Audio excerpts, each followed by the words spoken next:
whatever happened to the old-fashioned bartender? You know, the guy who's been doing it for decades, and he knows everyone's name, and he has a million cocktails up his sleeve. His hair is parted on one side. He's always wearing a clean shirt and tie. His shoes are always polished. His demeanor is warm and inviting. He's the consummate professional. I'm not saying I want to be served by the cheesy guy who rattles off joke after joke, each one eliciting a forced guffaw, sucking the room dry of genuine laughter, like some kind of industrial-sized fun vacuum.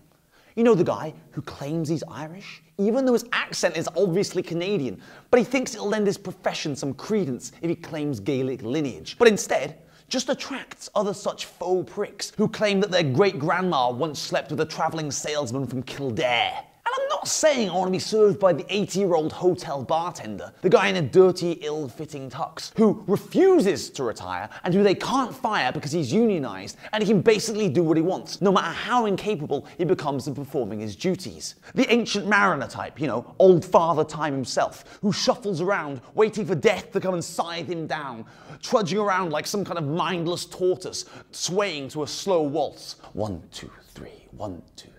And I certainly don't want some incessantly verbose dullard regaling me with tales of the good old days. The guy who's got 1,000 anecdotes about all the famous people he served and how much they tipped him and how they're all friends and how when they're back in town they're all gonna go for drinks together, etc, etc. And I certainly don't want to be served by some spotty, snot-nosed kid who went to bartending school but somehow doesn't know the difference between bourbon and rye, and whose drink of choice is probably a peach Cosmo, Blue Lagoon, or blended mango margarita. And I don't want to be served by the postmodern, hyper-ironic, fringe media type. You know, the kind with multiple piercings, a deliberately choppy, uneven haircut, who will serve you reluctantly just as soon as they've finished sending a text message or flirting with their equally distant co-worker who's really into alt-electro, shoegaze, and new punk synth rock.